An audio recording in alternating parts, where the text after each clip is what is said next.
നമസ്കാരം, മലയാളി വാർത്തയിലേക്ക് സ്വാഗതം. ഇത്തവണത്തെ ലോക്സഭാ തെരഞ്ഞെടുപ്പിൽ കേരളത്തിൽ സിപിഎമ്മിന് കടുത്ത തിരിച്ചടി ഉണ്ടായാൽ പിണറായി വിജയനെ സിപിഎം മുഖ്യമന്ത്രി പദവിയിൽ നിന്ന് പുറത്താക്കുകയോ അതല്ലെങ്കിൽ സ്വയം രാജിവെച്ച് പുറത്താവുകയോ ചെയ്യുമെന്ന് തീർച്ചയാണ്. സംസ്ഥാനത്ത് 20 സീറ്റുകളിലും LDF പരാജയപ്പെട്ടാൽ പിണറായി വിജയനെ ഒരു ദിവസം പോലും മുഖ്യമന്ത്രി പദവിയിൽ തുടരാൻ സിപിഎം അനുവദിക്കില്ല. ജനങ്ങൾ കൂക്കി വിളിക്കുന്ന അവസ്ഥയിലേക്ക് കാര്യങ്ങൾ നീങ്ങുകയാണ്. വടകര, ആലത്തൂർ, പാലക്കാട്, കണ്ണൂർ സീറ്റുകളിൽ ഉറപ്പായി വിജയിക്കുമെന്ന പ്രതീക്ഷയിലാണ് സിപിഎം. സംസ്ഥാനത്ത് സിപിഐ തിരുവനന്തപുരം, മാവേലിക്കര, വയനാട്, തൃശൂർ സീറ്റുകളിലും പരാജയപ്പെടുന്ന സാഹചര്യത്തിൽ സിപിഐ നേതൃത്വവും പിണറായി വിജയനെ തള്ളിപ്പറയുന്ന സാഹചര്യമുണ്ടാകും. പിണറായി വിരുദ്ധ വികാരം സംസ്ഥാനത്ത് വർദ്ധിച്ചു വരുന്ന സാഹചര്യം മുന്നിൽ കണ്ടാണ് പിണറായി കുടുംബസമേതം 2 ആഴ്ച വിദേശത്തേക്ക് വിനോദയാത്രയ്ക്കായി പോയിരിക്കുന്നത്. ഗൾഫും കിഴക്കൻ ഏഷ്യയുമായി ബന്ധപ്പെട്ട ബിസിനസ് നീക്കമാണ് യാത്രയ്ക്ക് പിന്നിലെന്ന് പറയുന്ന വിമർശകരും ഏറെ പേരാണ്. കോട്ടയം സീറ്റിൽ 1.5 ലക്ഷം വോട്ടുകളുടെ ഭൂരിപക്ഷമാണ് കേരള കോൺഗ്രസ് മാണി വിഭാഗം വിലയിരുത്തുന്നത്.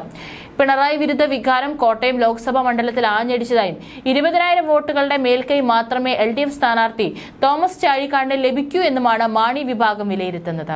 പാലായിൽ ഉൾപ്പെടെ പിണറായി വിരുദ്ധ വികാരം ശക്തമായിരുന്നു. ചാഴിക്കാടൻ വിജയിച്ചാൽ അത് ചാഴിക്കാടന്റെ വ്യക്തിത്വത്തിനും പെരുമാറ്റത്തിനുമുള്ള വ്യക്തിപരമായ അംഗീകാരമായാണ് കേരള കോൺഗ്രസ് വിലയിരുത്തുന്നത്.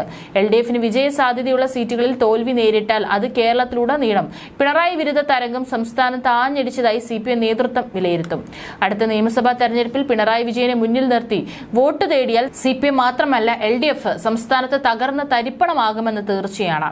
ആ നിലയിൽ നേതാവിനെ മാറ്റി പരീക്ഷിക്കാൻ CPM കേരളത്തിൽ നിർബന്ധിതനാവുകയാണ്. മരുമകൻ റിയാസിനെ പകരക്കാരനാക്കിയുള്ള ഒത്തുതീർപ്പിനാണ് പിണറായി ശ്രമം നടത്തുന്നത്. കോൺഗ്രസിലെയും UDFിലെയും അനൈക്യത്തിന്റെ പശ്ചാത്തലത്തിൽ CPMനും LDFനും 6 സീറ്റുകൾ വരെ നേടാനുള്ള സാഹചര്യമുണ്ടായിരുന്നു.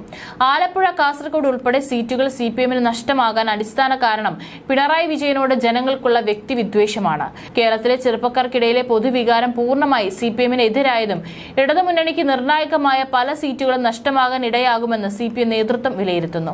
ലോക്സഭാ തെരഞ്ഞെടുപ്പിൽ വൻ തിരിച്ചടി നേരിടുന്ന സാഹചര്യത്തിൽ പിണറായി വിജയൻ മുഖ്യമന്ത്രി പദവിയിൽ നിന്ന് രാജിവെക്കേണ്ടി വന്നാലും റിയാസിനെ മുഖ്യമന്ത്രിയാക്കാമെന്ന കടുംപിടുത്തം പിണറായി വിജയനുണ്ട്. ഇങ്ങനെയൊരു സാഹചര്യത്തിൽ KK ശൈലജയെ ഒഴിവാക്കുന്നതിന്റെ ഭാഗമായാണ് ശൈലജയെ വടകരയിൽ സ്ഥാനാർത്ഥിയാക്കാൻ പിണറായി താൽപര്യപ്പെട്ടത്. സംസ്ഥാനത്തിന്റെ ചരിത്രത്തിലെ ഏറ്റവും വെറുക്കപ്പെട്ട മുഖ്യമന്ത്രി നേതാവുമായി മാറിയ പിണറായിക്കെതിരെയുള്ള ജനവികാരമാണ് 20 സീറ്റുകളിലും പ്രതിഫലിക്കുക. മാത്രമല്ല, പിണറായി പ്രസംഗിച്ച സ്ഥലങ്ങളിലൊക്കെ CPMന് വോട്ട് കുറയുമെന്ന അഭിപ്രായം പാർട്ടിയിലുണ്ട്. നിലവിലെ സാഹചര്യത്തിൽ CPM ദേശീയ തലത്തിൽ നേരിയ ചലനം പോലും ഉണ്ടാക്കാൻ ശേഷിയുള്ള പാർട്ടിയല്ല. പ്രകാശ് കാരാട്ടും സീതാറാം യെച്ചൂരി, വൃന്ദ കാരാട്ടും ഒക്കെ ഇന്ന് ദേശീയ തലത്തിൽ ഒരാൾ പോലും ശ്രദ്ധിക്കുന്ന നേതാക്കളല്ല.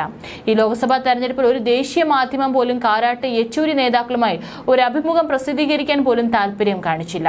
CPM കേന്ദ്ര നേതാക്കൾ ജീവിച്ചു പോകുന്നതും അന്നം കഴിക്കുന്നതും കേരളത്തിലെ CPM ഘടകം നൽകുന്ന സഹായം ഒന്നുകൊണ്ട് മാത്രമാണ്.